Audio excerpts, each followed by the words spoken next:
새아침의 말씀입니다. 서울시 양천구 곰달래로 새물교교회 이정철 목사입니다.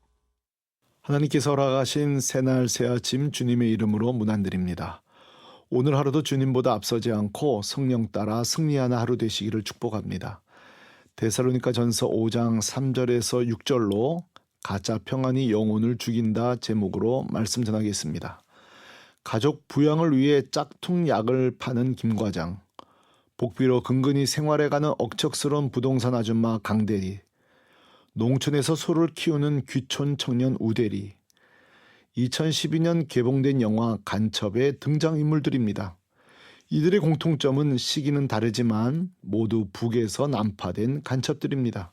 문제는 남한 사회에서 위장 결혼하여 자녀를 낳고 직장 생활을 너무 오래 한 나머지 자신들이 간첩이었다는 사실조차 잊은 채 먹고 사는 문제로 치열하게 살아가는 코믹 영화입니다. 무엇이 이들로 하여금 자신의 정체성을 잃게 만들었을까요? 그것은 바로 자유일 것입니다. 그리고 그 자유 안에서 누리는 평안한 삶 때문입니다. 어느새 자유와 평안함에 익숙해진 나머지 내가 누구인지, 내가 왜 여기에 왔는지 의미를 망각하게 된 것입니다. 코믹한 영화인지라 재미있게 보다간 저도 모르게 진지해진 이유는 사명을 망각하고 살아가는 새 간첩의 모습이 오늘날 사명을 잊고 살아가는 모든 그리스도인, 즉 성도의 모습이기 때문입니다. 애청자 여러분, 이 아침 조금만 진지하게 생각해 봅시다. 우리는 스스로를 그리스도인이라고 부르는데 그리스도인이란 누구입니까? 바로 그리스도에게 속한 사람, 즉 예수님의 생활 방식대로 사는 자, 예수님의 가치관, 예수님의 인격을 따라 사는 자, 주께서 맡기신 복음의 사명으로 사는 자입니다. 따라서 성도 그리스도인은 이중국적자입니다. 누구나 자신이 태어나고 속하게 된 땅에 나라가 있고 그 땅에 살아갑니다. 그러나 동시에 하나님의 나라에 속한 천국 백성으로 본향 천국을 바라보는 자입니다. 사명도 이중사명자입니다. 태어나서 공부의 사명, 취업의 사명, 가정을 꾸리고 자녀를 양육하는 사명도 있지만 또 한편 주님 다시 오실 때까지 땅끝까지 이르러 복음을 전해 영혼 구하는 사명도 가진 자입니다. 문제는 땅에 속해 땅만 보고 살다가 세상 사는 재미, 세상에 주는 평안, 안락함, 편안함에 갇혀 하나님의 자녀요 구원받은 자, 전도자라는 사실을 망각하게 된 것입니다. 우리에게도 동일한 질문을 해볼 필요가 있습니다. 무엇이 우리를 이렇게 만들었을까요? 원인은 똑같습니다. 찬송가 284장 가사처럼 오랫동안 모든 죄 가운데 빠져 은혜 받을 날과 주님 오실 날을 잊어버렸기 때문입니다. 그러고 보면 고난도 내 사명을 무력화시키지만 반대로 평안함도 내 사명을 무력화시킵니다.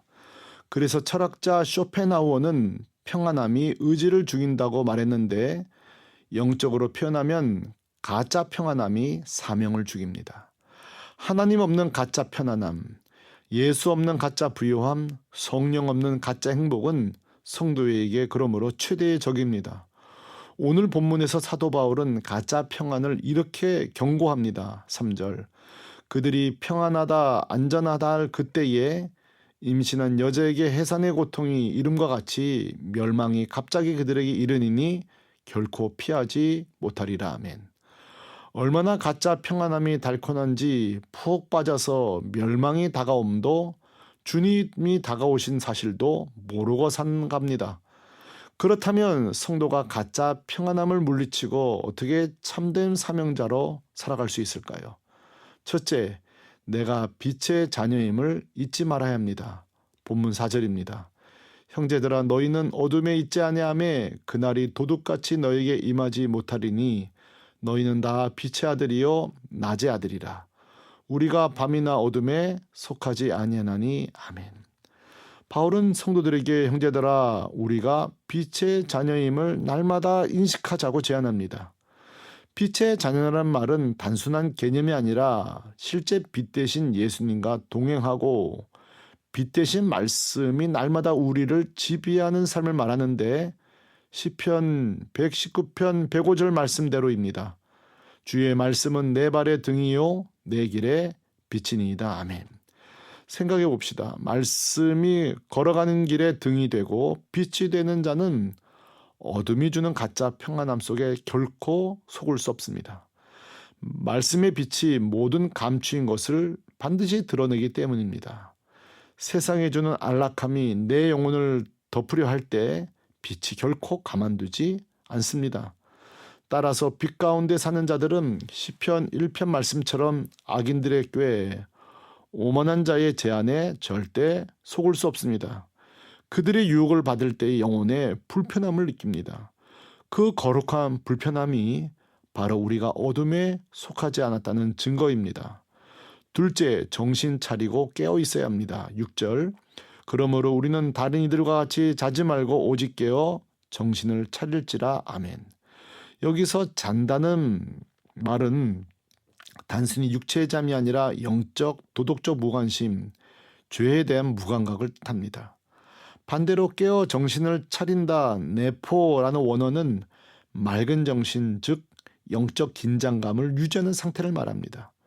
영적으로 깨어있는 것이 얼마나 중요한가 대표적 사례가 삼손 아닙니까? 나실인의 사명을 받고도 드릴라의 무릎백에 잠든 삼손은 거짓 평안함, 쾌락의 단잠 속에서 머리카락이 잘립니다. 그리고 눈과 힘을 잃고 마지막 사명까지 잃습니다.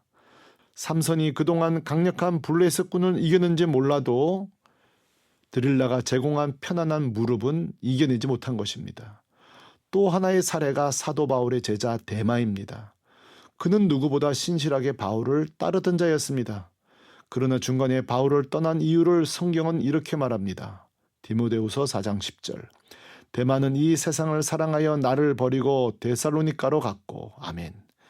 데마는 옥에 갇힌 바울의 곁이 아닌 당대 화려한 도시 데살로니가를 택했습니다.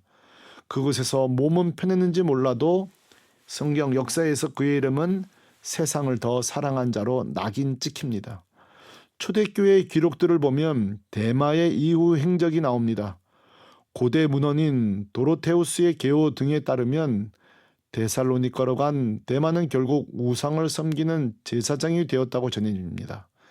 애청자 여러분, 오늘 이 아침 우리가 점검해야 될 두 가지가 있습니다. 나는 비록 이 땅에 살고 있지만 이곳이 우리의 본향이 아니고 잠시 머무르는 나그네라는 의식을 가지고 살고 있는가? 내가 결혼하고 자녀 낳고 집을 사고 노후 준비도 살아가지만 이것이 우리의 본업이 아니라 복음 전하는 것이 본업이란 사실을 나는 인식하고 있는가?